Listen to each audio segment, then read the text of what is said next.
Now I've already covered the canvas with a nice thin, even coat of the liquid white. It's wet and slick and it's ready to go too. So let's do a fantastic little painting together. And I thought today we'll start off with the old 2-inch brush and the smallest little amount of alizarin crimson. Very small amount. And just tap the brush into that. Just tap it like that. Okay, let's go right up here. And maybe in the sky here there's a little bit of pink. I just want a very small amount. When you're doing this, just use the littlest touch of paint, because if you're not careful, you'll set your sky right on fire. And we don't want it on fire. We just want a little pinkish glow in it when we're done. Just to brighten it up and make it a very happy little sky. And that's enough. Right there is enough. Okay, without cleaning the brush, I'm going to go right into phthalo blue. And the blue is so much stronger than the crimson, you don't have to clean the brush. You can go right into it. Okay, load it the same way by tapping. Let's go right back up here. Now, use a little crisscross stroke, start right at the top and work down to the pink. Just like that. Little crisscross strokes.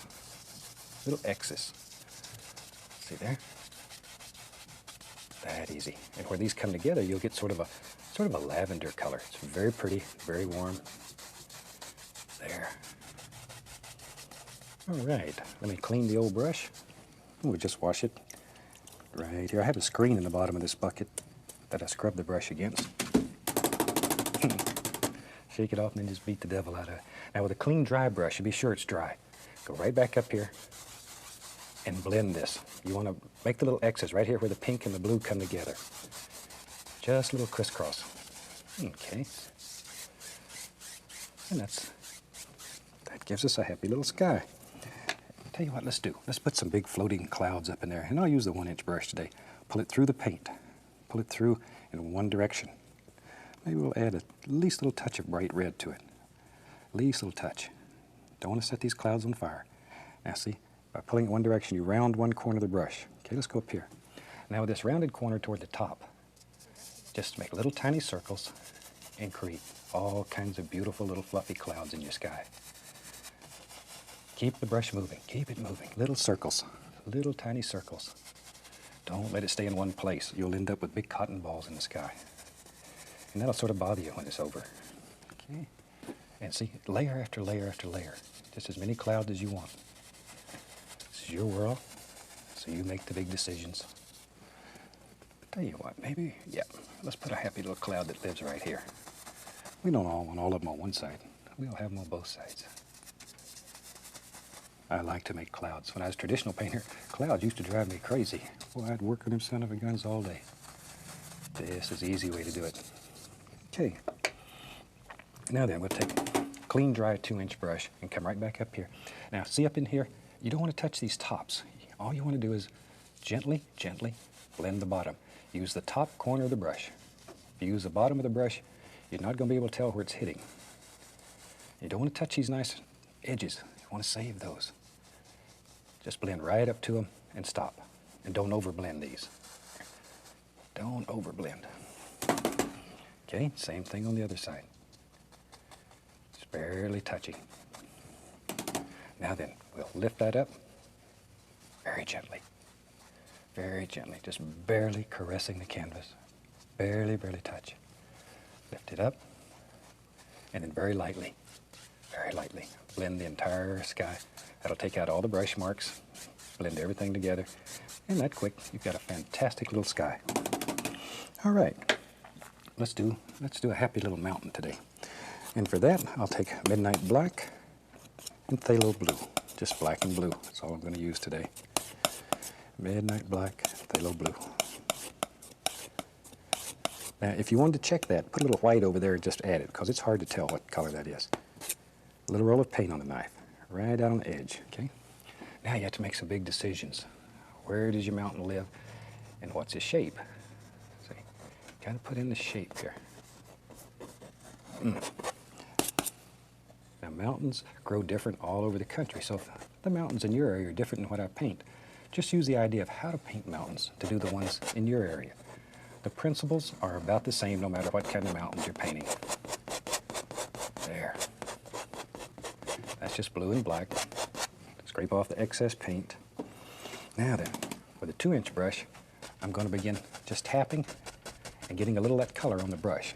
Now I want to put a distant mountain back here. So just using that color that I picked up, just tap, and look at there. That easy. That easy. You can create the illusion of a little mountain that's far in the distance. Now we'll pull that down. See, and automatically your mountain gets lighter toward the bottom. It mixes with the liquid white, and all those things happen. You don't have to worry about them. Shoot, maybe that was so much fun. Maybe there's another one over here. Wherever you want them. You can have another little thing that lives right there. Pick up a little of that color. See there? Isn't that super? You can just borrow a little paint from this mountain and make another one. You can do anything in your world. Look at there, okay? Let that come right over, just like so.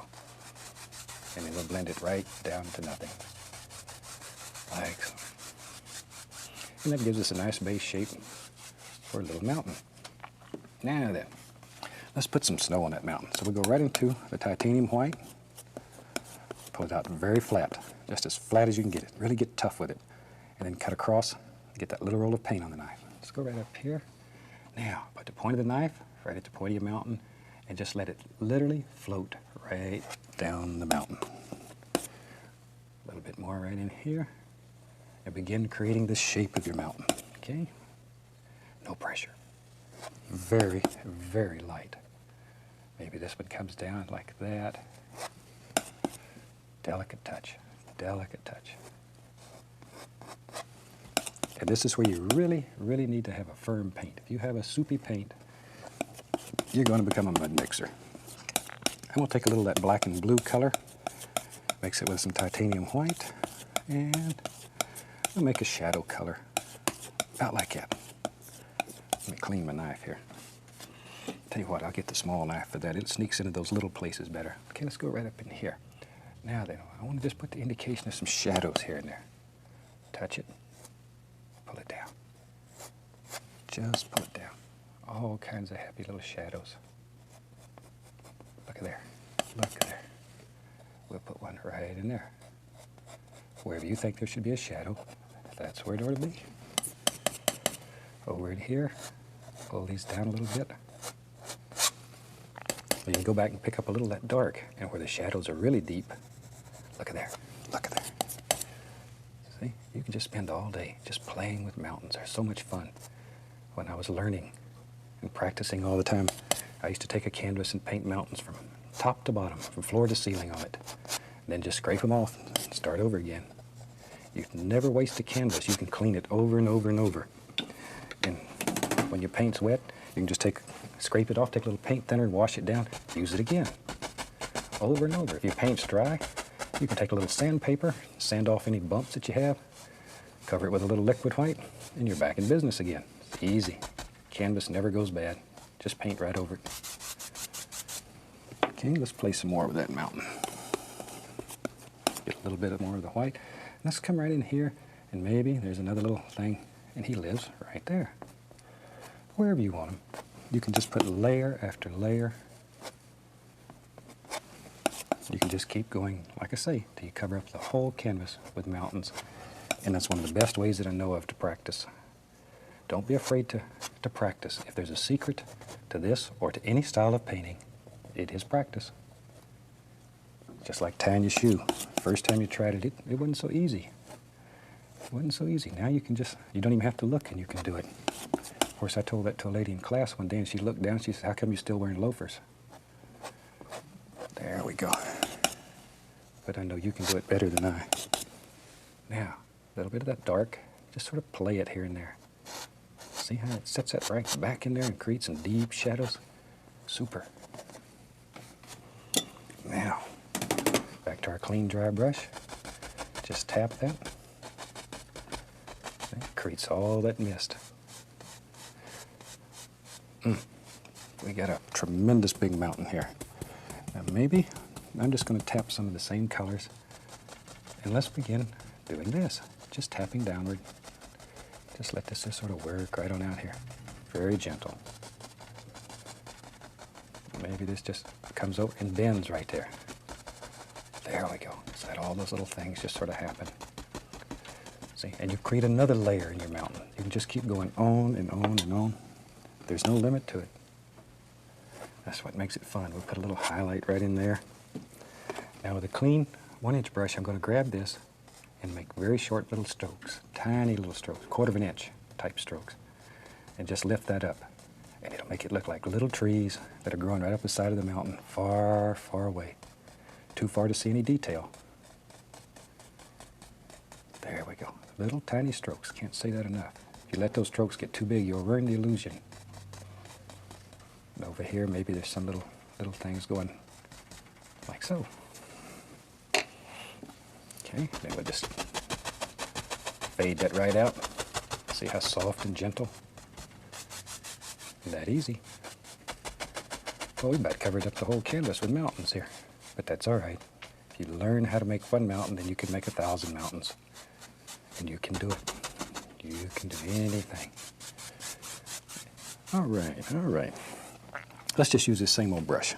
I'm gonna go right into some of this black and blue right here. Pick up a little of the white and just tap it in there. So we have same old colors, black, blue, and a little white. Okay, let's go right up here. Let's make a little footy hill. See? There he is, just using the corner of the brush, and he lives right there. Comes right on down. As each layer gets closer to you, let it get a little bit darker, a little bit darker. Clean, dry, 2-inch brush. Just tap the base. We want to have mist in here. Just a little bit of mist. There we go. Now then, use the same old dirty brush, same old color. Make it a little darker. Just tap it. I'll tell you what, we'll add tiniest little bit of Van Dyke brown. We want to start getting this a little closer. Okay, let's go back up here. Now maybe there's another little foothill that we can see. Ooh, there he is. There he is. You knew he was there. There he comes. And he just goes right on up like that. See how you can just create layer after layer? And we'll tap that one. This little bit of mist is the only thing that we have in here to separate all these. Okay, I'll tell you what.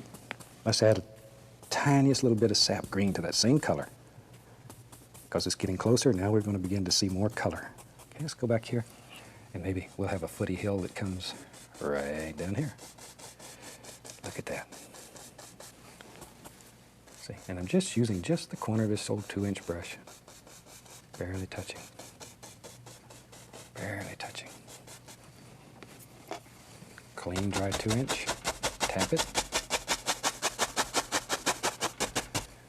Give it a little upward pull. Oh, we just got all kinds of things happening in there. Okay, let me wash this brush so we'll have a clean one. I've got all my brushes dirty. We have to splatter the cameraman every once in a while to make sure he's awake. I'm going to go right into some Van Dyke brown, a little bit of dark sienna. Just mix them on the brush here. Let's have some fun. Let's go right in here, do this. Uh-oh. Now we just cover the whole canvas here. All we're looking for here is some good dark color, some good base color. Just like that. That gives us a nice color to work with. There. Okay. Now then, just take the same old brush, and I'm going to go right into my cad yellow, a little bit of yellow ochre, reach up here and grab some sap green, and I'm just going to tap this into the brush. Just tap it. Now these yellows are a little bit thinner than the other colors, so they stick a little easier. Now let's go right in here. See, just touch. Now if your color won't stick, add a little bit of the liquid clear, a little paint thinner to it. That'll thin it down so it'll stick.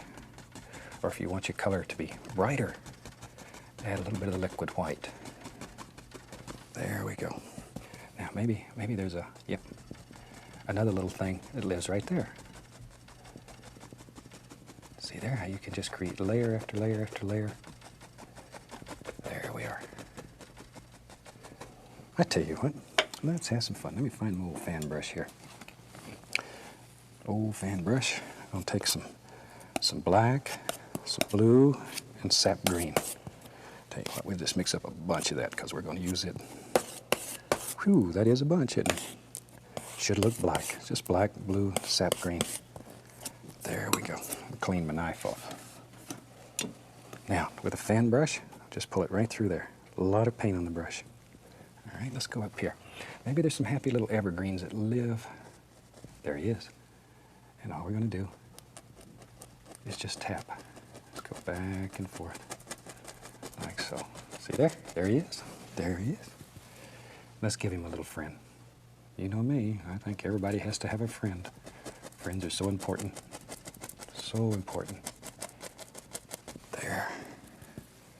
That's one thing is so fantastic about painting for you on television.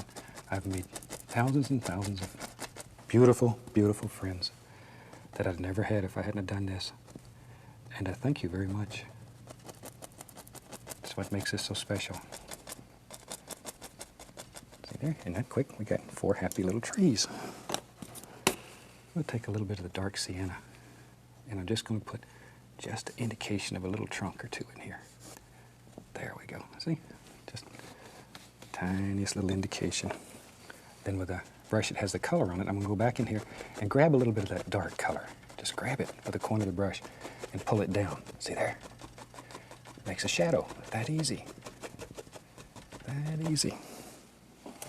Now then, let's begin playing. I'm going to grab a little more of the sap green and the yellows. I got all the yellows going here. Indian yellow, yellow ochre, cad yellow, just whatever. Okay. Now maybe, yep, you're right. There's another little hill right there. So you can make as many of these as you want in your world, or as few. It's up to you. It's up to you. Get a little bit of the bright red, just the tiniest little bit. There we go. Firecracker, it's be pretty. Make another little hill. Look at there. Okay, and if you wanted that to stand out a little brighter, you can add a little bit of yellow. See there? Drop it right on top. Just zings. All right. I'm going to get a 1-inch brush here. Let's pull that right through this dark color. Pull it through, wiggle it. Wiggle it. That brings it to a nice sharp point. Okay, let's go back up here. Maybe there's a happy little evergreen. Ooh, that's going to be a happy big evergreen. Take just the corner of the brush, back and forth. Look at that. See? They live right there in that 1-inch brush. Just like you do in a fan brush. Or the 2-inch brush. There we go. I just let him come right on down. Oh, he just killed my little tree there. That's all right. We know he's back here. We know he's there. Killed a mountain up there too. Well, I'm just ruining everything that I did. But as long as you learn how to do it, that's what's so important. Just so you learn how to do it. Let's make that one a little bit taller. There we go. There, another happy little tree. And down in here we could care less, just anywhere, doesn't matter. You separate these with highlights. There's another one. And in your world, you decide how many trees you want. You want 10 trees? Maybe there's a whole forest there. Put them in. Every tree you do gives you that much more practice. And the more practice you have, the better your tree is going to get. Here I'm just adding some color. Just adding some color. Like that. Let's put a tree on the other side. We won't want that side over there to be left out and feel lonely. There he is, right there. All right. Big old tree. There. See? Just let him fall right out of there. There he goes. And once again, down in here, we could really care less what's happening. All we're looking for down here is just nice dark color. Maybe. Yep, you're right. We'll have another happy little tree. Liz right there. We just let him work right on down.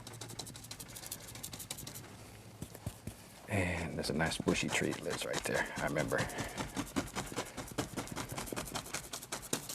Nice little tree. Shoot, that brush is too slow. Let's get a 2-inch brush here. I'll just drop in some little things. Okay. A little bit of the dark sienna. Give us an indication of a tree trunk here and there. wherever. Maybe there's even one in this bush. Over here, same. Don't want to leave him out. And you can just take the point of the knife and scrape all kinds of happy little things in here. There. Okay, we'll just take the brush that has the yellow on it and sap green, load it full. Okay, let's go right back up here. Now there, just pop in a few little highlights on these trees. Don't let it get too light. Keep it quite dark. Evergreens are usually a little darker than other trees. There we go. Isn't that fantastic? There. These little trees back here, they need a little touch too. There. This old tree, you don't want to be left out. A little bit in there.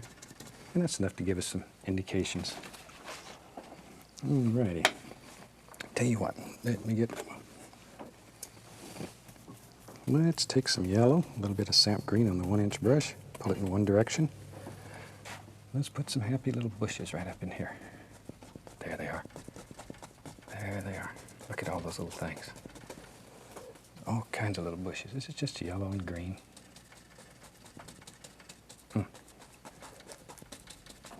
These are the kind of paintings that really make you happy.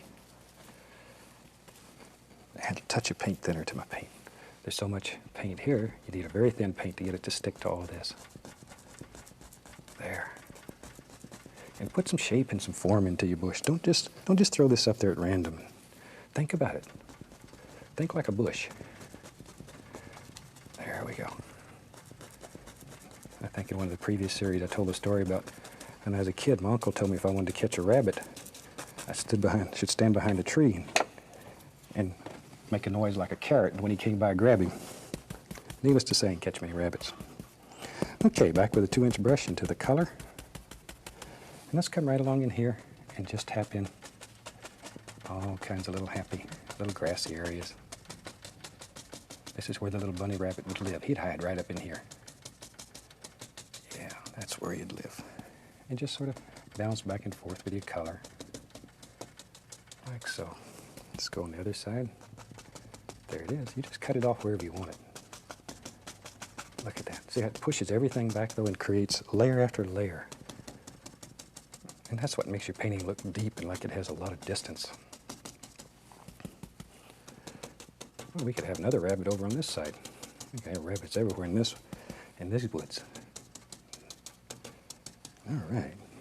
Tell you what, catch that little rabbit that lives back here. We need a little path. I'm gonna go right into some Van Dyke brown, a little dark sienna, with the old fan brush. Just pull it through there, like so. Okay, maybe the little path lives in just back and forth strokes. See, and you just put the little path wherever you want it, just like so. There he is. Look at that. Look at that. And that quick, you got a happy little path. Just sort of smooth him off. Like that. Now with the point of the knife, let's just go in here, put in a few little sticks. The old clock on the wall is telling me I got to go for this time. So I think we'll call this painting finished. We'll wrap it up for this week. From all of us here, happy painting and God bless.